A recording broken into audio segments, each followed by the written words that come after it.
Hello बच्चों, तो आज हम रेजोनेंस पार्ट 2 के साथ यहाँ पे आए हैं।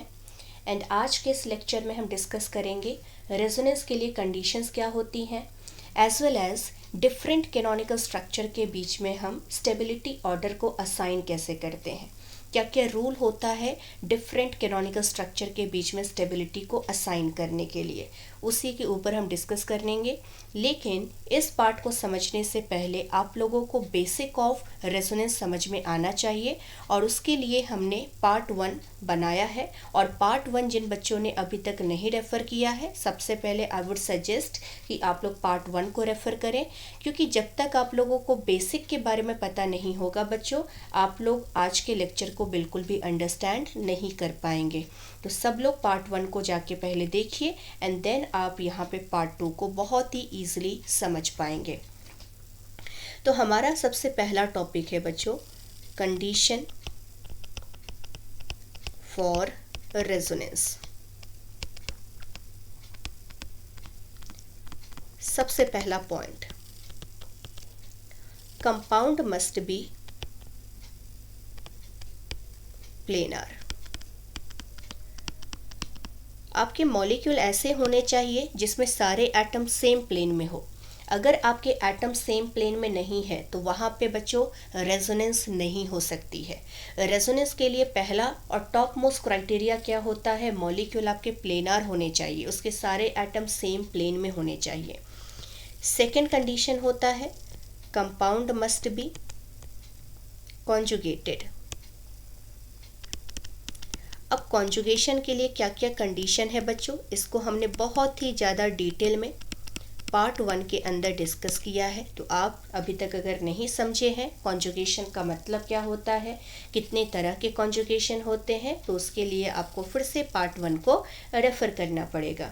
Now condition number 3। Condition number 3 ये है बच्चों कि sp3 कार्बन और any atom do not take part in conjugation। Conjugation के अंदर sp3 कार्बन या कोई भी sp3 एटम आपका पार्ट नहीं ले सकता है। बहुत सिंपल सा रीज़न है इसके पीछे।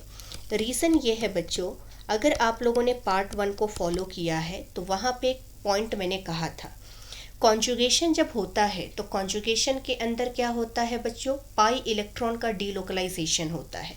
एंड पाई इलेक्ट्रॉन के जो डीलोकलाइजेशन होते हैं वो हमेशा पैरेलल p ऑर्बिटल के बीच में होता है। कहने का मतलब है, जैसे इमेजिन कीजिए I have this kind of molecule in which positive charge and double bond are separated by a single bond. So basically this condition is nothing but conjugated condition where double bond and positive charge are separated by a single bond. Now अगर इस pi bond की बात करें बच्चों, तो ये pi bond आपका कैसे बना होगा, कार्बन कार्बन के बीच में कार्बन का 2p ऑर्बिटल और ये कार्बन का 2p ऑर्बिटल आपस में ओवरलैप किया होगा above the plane as well as below the plane. जैसी ओवरलैपिंग होती है इन दोनों p ऑर्बिटल के बीच में, तभी जाके यहाँ पे पाई बॉन्ड का फॉर्मेशन होता है। एंड यहाँ पे देखिए, ये जो कार्बन है उसने कितने बॉन्ड बना रखे हैं, 3 बॉन्ड, 2 हाइड्रोजन के साथ, एक कार्बन के साथ। तो बेसिकली कार्बन के आउटर शेल में होता है कितने orbital, 4, 2s and 2p। 2s में होता है 1 ऑर्बिटल, 2p में होता है 3 ऑर्बिटल। तो टोटल मिला के कार्बन पे है 4 ऑर्बिटल। 4 ऑर्बिटल में से 3 ऑर्बिटल को यूज करके कार्बन 3 बॉन्ड बना चुका है। तो 1 ऑर्बिटल कार्बन के पास क्या है बच्चों, वैकेंट है। तो यहाँ पे जो आपके 3 p ऑर्बिटल है, this is 2p orbital of carbon, 2p orbital of carbon and this is also 2p orbital of carbon. ये 2p ऑर्बिटल आपका वैकेंट है और इन दोनों के बीच में ओवरलैपिंग होके पाई बॉन्ड का फॉर्मेशन हो चुका है। नाउ सिंस हम देख सकते हैं कि ये जो 3 p ऑर्बिटल है बच्चों, ये तीनों p ऑर्बिटल एक दूसरे के पैरेलल हैं।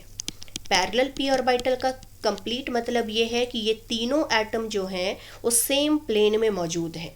और जब सेम प्लेन में मौजूद होता है और जब कॉन्जुगेटेड कंडीशन होता है तो हम वहाँ पे क्या करते हैं, पाई इलेक्ट्रॉन का डीलोकलाइजेशन करा देते हैं। मतलब ये जो यहाँ पे पाई बॉन्ड था कार्बन कार्बन के बीच में, ये इलेक्ट्रॉन अब यहाँ से हट के शिफ्ट हो जाएगा सामने वाले कार्बन कार्बन के बीच में। इस तरह के पाई इलेक्ट्रॉन के डीलोकलाइजेशन ही हमारा कहाँ पे होता है बच्चों, रेजोनेंस के अंदर होता है।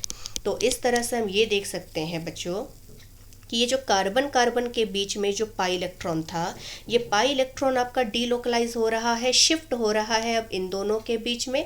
क्यों हो रहा है? क्योंकि ये तीनों पी ऑर्बिटल एक दूसरे के पैरेलल हैं। पहले इन दोनों के बीच का सारा इलेक्ट्रॉन क्या होगा, यहाँ शिफ्ट होगा और उसके बाद ये दोनों ऑर्बिटल आपस में ओवरलैप करेंगे और ओवरलैप करके यहाँ पे फाइनली क्या बनाएंगे, कार्बन कार्बन के बीच में डबल बॉन्ड बनाएंगे।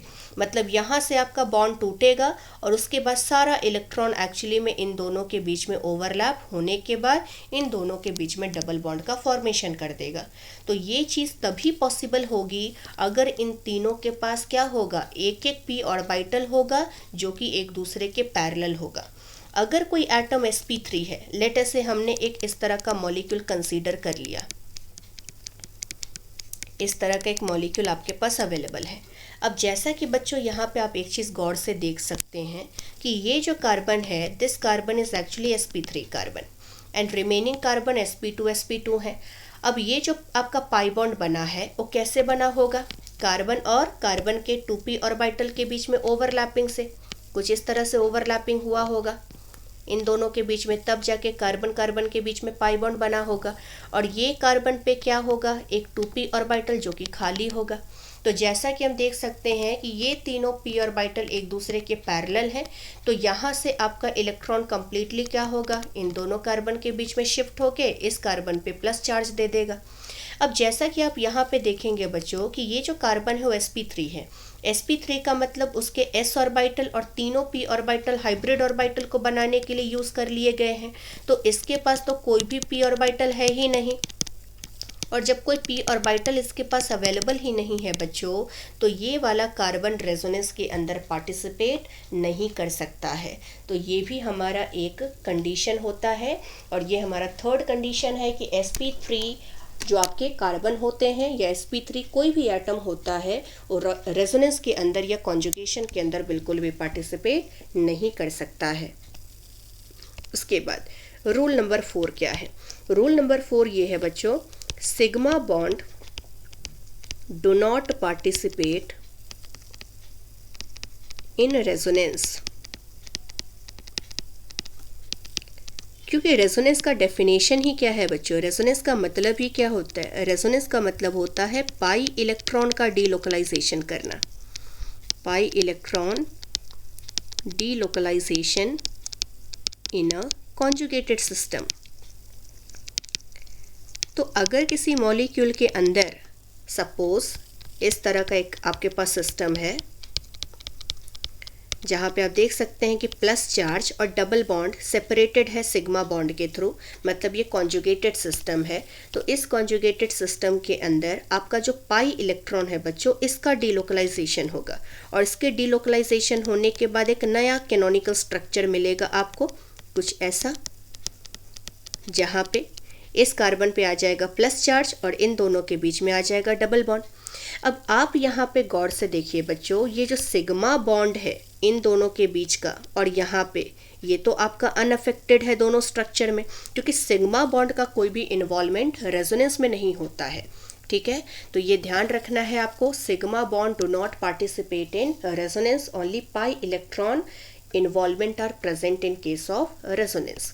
नाउ रूल नंबर 5 क्या है, रूल नंबर 5 ये है, एटम की शिफ्टिंग अलाउड नहीं होती है। एटम शिफ्ट या फिर आप न्यूक्लियस शिफ्ट कह सकते हैं, शिफ्ट इज नॉट अलाउड। इसका मतलब ये है कि अगर मैं आपको 2 स्ट्रक्चर देती हूँ बच्चों, लेट अस से मेरे पास एक कीटोन है। अब मैंने क्या किया, इस कीटोन में से लेट अस से एक हाइड्रोजन को, ठीक है, मैंने इस ऑक्सीजन पे शिफ्ट कर दिया और ये वाला पाई बॉन्ड यहाँ पे शिफ्ट कर दिया। तो आपका स्ट्रक्चर कैसा बनेगा, कुछ ऐसा। अगर मैं आपसे कहूँ बच्चों कि ए और बी मॉलिक्यूल में किस तरह का रिलेशन है, are they resonating structure with each other? So answer is no, they are not resonating structure, because in case of resonance only pi electron delocalization takes place. Atom की shifting एक जगह से दूसरे जगह पे नहीं होती है। गौर से देखिए ऊपर वाले स्ट्रक्चर को, एटम आपका अपने ही पोजीशन पे मेंटेन्ड है, सिर्फ पाई इलेक्ट्रॉन की शिफ्टिंग हमने यहाँ पे करवाया है इस कॉन्जुगेटेड सिस्टम में। तो ध्यान रखिएगा कि अगर किसी दो स्ट्रक्चर के बीच में एटम के पोजीशन में डिफरेंस है तो हम उनको एक दूसरे का कैनोनिकल स्ट्रक्चर या रेजोनेटिंग स्ट्रक्चर नहीं कहेंगे, ठीक है। नेक्स्ट थिंग, रूल नंबर 6 क्या है? रूल नंबर 6 ये है बच्चों कि टोटल चार्ज जो होगा ये आपका कंजर्व होना चाहिए, must be conserved in all resonating structure. This is very very important point. For example, let us से मैंने आपको दो स्ट्रक्चर दिया, example 1 CH2 double bond CH single bond CH2 plus, और एक स्ट्रक्चर मैंने दिया CH2 double bond CH single bond CH2 minus. आपसे पूछा जाए कि क्या फर्स्ट एंड सेकेंड मॉलिक्यूल के बीच में क्या रेजोनेटिंग स्ट्रक्चर वाला रिलेशन है, तो answer is big no, because in the first structure the total positive charge is +1 unit, and in the second structure we have total charge of -1 unit. अगर बच्चों charge आपका बराबर नहीं होता है, चार्ज अगर अनइक्वल होता है, तो हम कहेंगे कि ये दोनों एक दूसरे के रेजोनेटिंग स्ट्रक्चर नहीं है, क्योंकि रेजोनेटिंग स्ट्रक्चर के अंदर हमेशा चार्ज क्या होना चाहिए, कंजर्व होना चाहिए। अगर हम सपोज इस तरह का मॉलिक्यूल ले लें, सपोज ये एक स्ट्रक्चर है आपका और दूसरा स्ट्रक्चर मैं आपको देती हूँ, ये पाई इलेक्ट्रॉन यहाँ पे शिफ्ट करके लेटर से प्लस चार्ज मैंने यहाँ बना दिया, एक ये वाला स्ट्रक्चर है आपका। अब गौर से देखिए बच्चों, पहले वाले स्ट्रक्चर और दूसरे वाले स्ट्रक्चर में एटम की शिफ्टिंग हमने नहीं की है, एटम के पोजीशन इंटैक्ट है, मतलब न्यूक्लियस की शिफ्टिंग नहीं हो रही है। सेकेंड थिंग, आप देख सकते हैं यहाँ पे बच्चों सिर्फ हमने पाई इलेक्ट्रॉन का डीलोकलाइजेशन किया है, पहले ये इन दोनों के बीच में था, अब ये इन दोनों के बीच में जा चुका है। और टोटल चार्ज अगर देखें तो यहाँ पे भी +1 है, यहाँ पे भी +1 है, तो टोटल चार्ज भी हमारा कंजर्व है, एटम के पोजीशन भी आपके एज इट इज़ इंटैक्ट है। तो हम क्या कहेंगे कि ये दोनों एक दूसरे के रेजोनेटिंग स्ट्रक्चर्स हैं। उसी तरह से एक और एग्जांपल ले लेते हैं। इमेजिन कीजिए कि आपके पास एक मॉलिक्यूल है,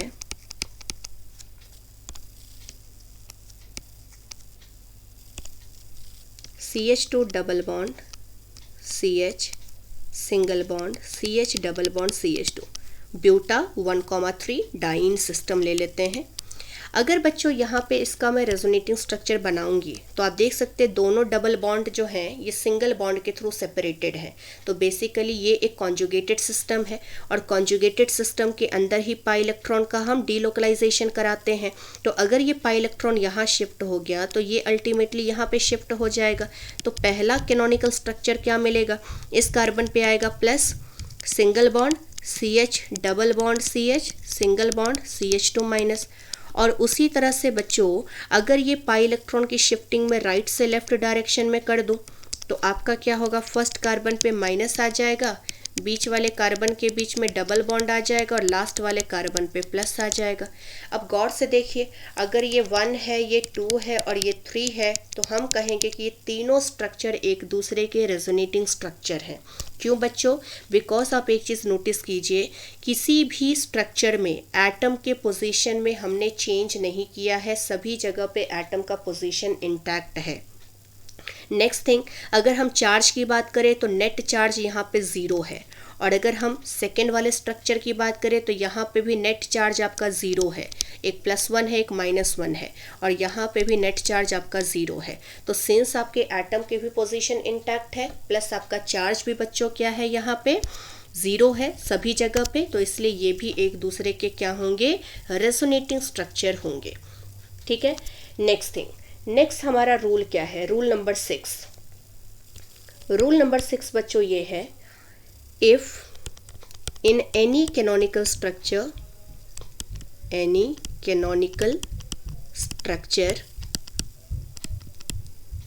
if octet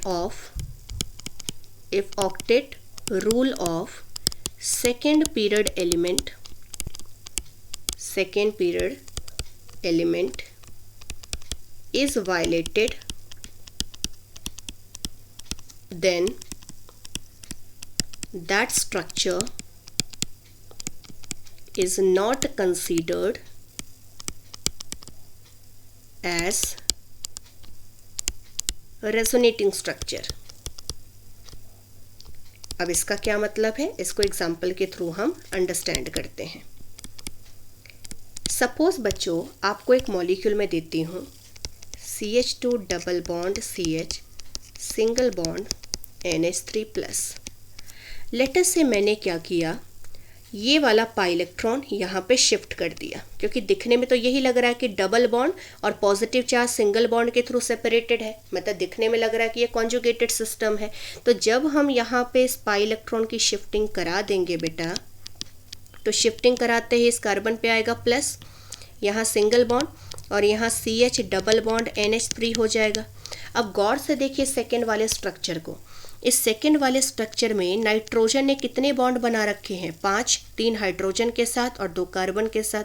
5 बॉन्ड का मतलब है कि नाइट्रोजन के पास टोटल कितने इलेक्ट्रॉन है, 10, जो कि पॉसिबल ही नहीं है। क्यों, क्योंकि नाइट्रोजन बच्चों बिलोंग करता है कहाँ से, सेकेंड पीरियड से, और सेकेंड पीरियड के पास कितने वैलेंस शेल में ऑर्बिटल होते हैं, 2s एंड 2p। 2s के पास होता है 1 ऑर्बिटल, 2p के पास होता है 3 ऑर्बिटल। तो टोटल मिला के कितने ऑर्बिटल हो गए, 4 ऑर्बिटल। और 4 ऑर्बिटल का मतलब है मैक्सिमम से मैक्सिमम कितने इलेक्ट्रॉन हो सकता है, नाइट्रोजन के पास 8 इलेक्ट्रॉन। 8 इलेक्ट्रॉन से ज़्यादा इलेक्ट्रॉन नाइट्रोजन होल्ड ही नहीं कर सकता है। तो इसीलिए यहाँ पे हम क्या कहेंगे बच्चों, कि ये जो हमारा स्ट्रक्चर है वो काफ़ी ज़्यादा अनस्टेबल है, मतलब ये एग्जिस्ट ही नहीं करेगा। तो जिसका कोई एग्जिस्टेंस ही नहीं है उसको हम रेजोनेटिंग स्ट्रक्चर नहीं कह सकते हैं। तो हम ये वाला स्ट्रक्चर क्या करेंगे बच्चों, इसके रेजोनेटिंग स्ट्रक्चर के अंदर इग्नोर कर देंगे। नाउ इसी तरह से एक और एग्जांपल ले लीजिए। Just imagine that I have a molecule CH2 double bond CH OH। Now oxygen का लोन पेयर बच्चों क्या है, इस डबल बॉन्ड के साथ सिंगल बॉन्ड के थ्रू सेपरेटेड है। तो बेसिकली यहाँ पे आपका कॉन्जुगेशन है। कॉन्जुगेशन में आप क्या करते हो, इलेक्ट्रॉन को फ्लो करवाते हो। लेटर से ऑक्सीजन के लोन पेयर को हमने क्या किया, कॉन्जुगेशन में इन्वॉल्व कर दिया। कॉन्जुगेशन में जैसे ये इन्वॉल्व होगा, पहला कैनोनिकल स्ट्रक्चर आपका क्या बनेगा, देखिए कार्बन पे माइनस और यहाँ पे डबल बॉन्ड। ऑक्सीजन का एक लोन पेयर खर्च हो रहा है बॉन्ड बनाने के लिए, तो एक प्लस आ जाएगा और एक लोन पेयर रहेगा ही। अगर मैं एक दूसरा स्ट्रक्चर ऐसा बना दूं जहाँ पे लेटर से ये पाई इलेक्ट्रॉन यहाँ पे शिफ्ट कर दिया मैंने, तो आपका स्ट्रक्चर क्या बनेगा, गौर से देखिए। ये plus single bond CH double bond OH और यहाँ पे 2 लोन पेयर तो है ही। अब गौर से देखिए बच्चों, ये जो हमारा स्ट्रक्चर है, लेटर से ये 1, ये 2 और ये 3 है। थर्ड आपका पॉसिबल ही नहीं होगा, क्योंकि ऑक्सीजन के पास कितने इलेक्ट्रॉन है, काउंट करो, 3 बॉन्ड है। 3 बॉन्ड मतलब 6 इलेक्ट्रॉन और 4 इलेक्ट्रॉन है जिसमें यहाँ पे लोन पेयर के फॉर्म में है। तो ओवरऑल कितने इलेक्ट्रॉन है ऑक्सीजन के पास, 10 इलेक्ट्रॉन। अब 10 इलेक्ट्रॉन ऑक्सीजन कभी भी होल्ड नहीं कर सकता है, क्योंकि ऑक्सीजन भी बच्चों कहाँ से बिलोंग करता है, सेकेंड पीरियड के एलिमेंट। ये भी सेकेंड पीरियड से बिलोंग करता है। इसके भी आउटर शेल में 2s एंड 2p ऑर्बिटल ही हैं, जहाँ 2s के पास 1, 2p के पास है 3, मतलब कुल मिला के इसके पास भी कितने ऑर्बिटल है, सिर्फ 4 ही ऑर्बिटल है। और 4 ऑर्बिटल का मतलब है इसके पास भी मैक्सिमम कितने इलेक्ट्रॉन हो सकता है, 8 से ज़्यादा इलेक्ट्रॉन ये भी एकोमोडेट नहीं कर पाएगा। तो ये हमारा क्या है बच्चों, कंडीशंस होता है रेजोनेंस को करवाने के लिए। सो आई होप बच्चों आप लोगों को समझ में आ गया होगा कि कौन कौन से कंडीशंस में हम रेजोनेंस करवाते हैं। ठीक है, so these are very very important thing, ये हमारा बहुत ही इंपॉर्टेंट जीओसी के अंदर आता है क्योंकि इसका एप्लीकेशंस काफ़ी ज़्यादा है। एज वेल एज हम कुछ क्वेश्चंस भी डिस्कस करेंगे रेजोनेंस के ऊपर नेक्स्ट वाले अपकमिंग वीडियोस के अंदर। तो जिन्होंने अभी तक पार्ट 1 को रेफ़र नहीं किया है उनको मेरा यही सजेशन होगा कि पहले आप पार्ट 1 को देखिए, उसको अंडरस्टैंड कीजिए, एज वेल एज आपको पार्ट 2 अच्छे से समझ में आएगा कि कौन कौन से कंडीशंस होते हैं रेजोनेंस के लिए। हम पार्ट 3 के अंदर बच्चों रूल्स क्या क्या होता है स्टेबिलिटी ऑर्डर को डिटरमाइन करने के लिए उसके बारे में डिस्कस करेंगे, एंड उसके बाद हम plus M as well as minus M के सीक्वेंस के बारे में भी ट्रिक्स समझेंगे। So thank you very much. अगर आप लोगों को मेरा वीडियो पसंद आ रहा है तो प्लीज़ मेरे वीडियो को लाइक एंड सब्सक्राइब कीजिए मेरे चैनल को जिन्होंने अभी तक नहीं किया है। एज वेल एज आप लोग अगर चाहें तो मेरे वीडियोस को शेयर कर सकते हैं ताकि जिन बच्चों को ज़रूरत है इन वीडियोस की उनको प्रोवाइड हो सके। Thank you so much.